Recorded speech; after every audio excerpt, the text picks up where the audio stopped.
الحمد لله الذي شرفنا على سائر الأمم برسالة من اختصه من بين الأنام بجوامع الكلم وجواهر الحكم وصلى الله تعالى عليه وعلى آله وأصحابه أجمعين ما نطق اللسان بمدحه ونسخ القلم أما بعد فأعوذ بالله من الشيطان الرجيم بسم الله الرحمن الرحيم والذين معه أشداء على الكفار رحماء بينهم الآية. وقال النبي صلى الله عليه وسلم اللهم أعز الإسلام بعمر بن الخطاب أو بعمر بن الهشام أو كما قال عليه الصلاة والسلام. بارك الله لنا ولكم في القرآن العظيم ونفعنا وإياكم بالآيات والذكر الحكيم.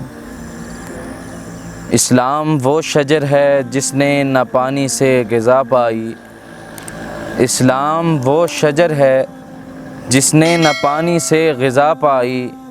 دیا خون صحابہ نے تو دین اندر بہار آئی. یکم محرم الحرام یوم شہادت امیر المومنین خلیفۃ المسلمین خلیفہ دوم جناب عمر فاروق رضی اللہ تعالی عنہ کا شہادت کا دن ہے.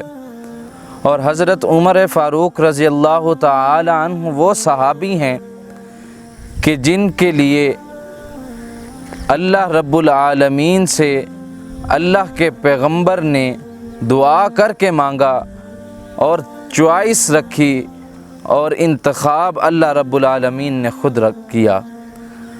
اللہ رب العالمین کے پیغمبر نے دعا کی، اے اللہ اسلام کو عمر بن خطاب کے ذریعے سے عزت دے یا عمر بن ہشام کے ذریعے سے عزت دے.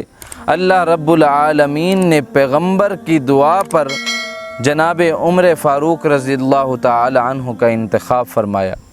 عمر فاروق رضی اللہ تعالی عنہ وہ صحابی ہیں کہ جب اسلام لے کر آئے تو اس وقت مسلمان چھپ کر عبادت کیا کرتے تھے. جناب رسول اللہ صلی اللہ علیہ وآلہ وسلم کی خدمت میں جب حاضر ہوئے، اپنی بہن کے ساتھ مشرف با اسلام ہوئے تو کچھ ہی دیر کے بعد مسلمان نماز کی تیاری کرنے لگے، وضو کے اندر مصروف ہوئے. جناب عمر فاروق رضی اللہ تعالی عنہ نے حضور علیہ الصلاۃ والسلام سے سوال کیا، اے اللہ کے پیغمبر اب کیا کرنا ہے؟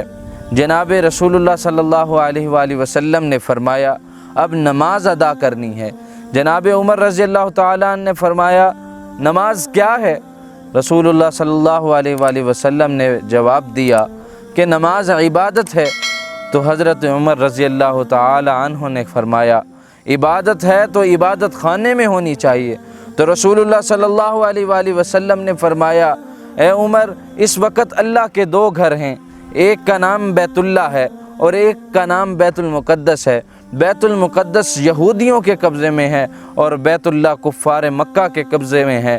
حضرت عمر رضی اللہ تعالی عنہ نے جب یہ بات سنی تو اپنی تلوار نیام سے نکال لیے اور کہا کہ آج کی نماز بیت اللہ میں جا کر ادا کریں گے. حضرت عمر رضی اللہ تعالی عنہ نے اپنی تلوار کو نکالا، ہوا میں لہراتے جا رہے ہیں، پیچھے پیچھے سارے مسلمان ہیں اور یہ اعلان کرتے جا رہے ہیں جس نے اپنی بیوی کو بیوہ اور بچوں کو یتیم کروانا ہو آئے وہ عمر کی تلوار کا مقابلہ کرے.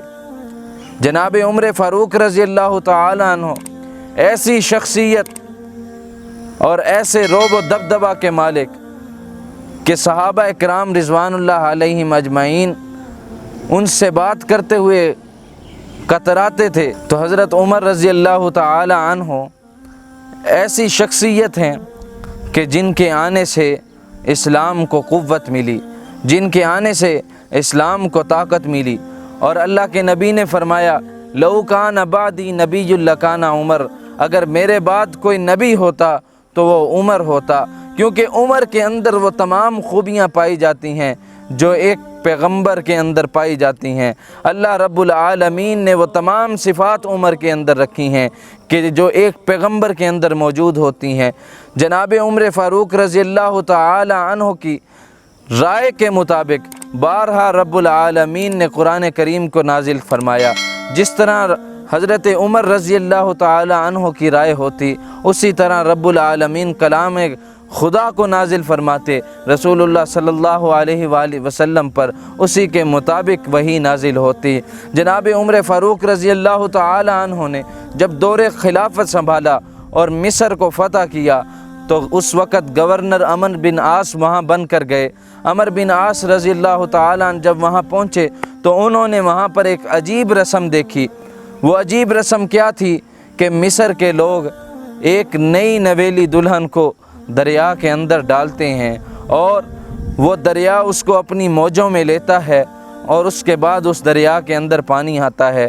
حضرت عمرو بن عاص رضی اللہ تعالی عنہ جب وہاں گئے تو عمرو بن عاص رضی اللہ تعالی عنہ نے خط لکھا جناب عمر رضی اللہ تعالی عنہ کو اور فرمایا کہ امیر المومنین، یہاں پر ایک عجیب رسم دیکھنے کو ملی ہے کہ یہاں کے لوگ ایک نئی نویلی دلہن کو دریا کے حوالے کرتے ہیں تو پھر دریا پانی دیتا ہے۔ جناب عمر رضی اللہ تعالی عنہ نے خط کا جواب لکھا کہ اب کی بار دریا کے اندر اس دلہن کو نہیں ڈالا جائے گا اور میرے اگلے خط کا انتظار کرنا۔ جناب عمر رضی اللہ تعالی عنہ کا جب یہ خط ملا حضرت عمرو بن عاص رضی اللہ تعالی عنہ کو تو انہوں نے دریا کے اندر لڑکی ڈالنے سے منع کر دیا۔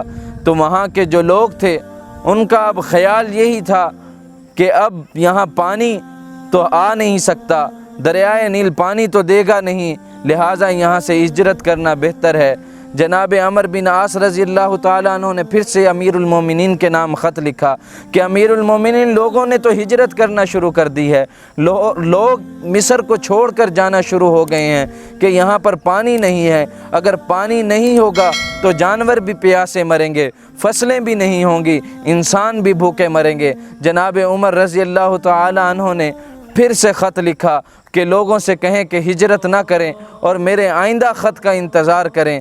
جب حضرت عمر رضی اللہ تعالی عنہ کا یہ خط مصر کے گورنر عمرو بن عاص نے پڑھ کر سنایا تو وہاں کے جو یہودی پادری اور عیسائی تھے وہ اس بات کا مذاق اڑانے کے لیے کہ عمر رضی اللہ تعالی عنہ کا خط آئے گا کہ ہم بھی دیکھیں گے کہ کیا ہوتا ہے، حضرت عمر رضی اللہ تعالی عنہ نے دریا کے نام خط لکھا۔ عقل اس بات کو تسلیم نہیں کرتی کہ ایک دریا کیسے خط پڑھ سکتا ہے یا ایک دریا خط کے مطابق کیسے چل سکتا ہے۔ حضرت عمر رضی اللہ تعالی عنہ نے خط لکھا اور اس کے بعد اس گورنر سے کہا جناب عمرو بن عاص رضی اللہ تعالیٰ عنہ سے کہ اس خط کو دریا کے درمیان میں، دریا کے وسط کے اندر ڈال دینا اور وہاں سے جلدی نکل آنا۔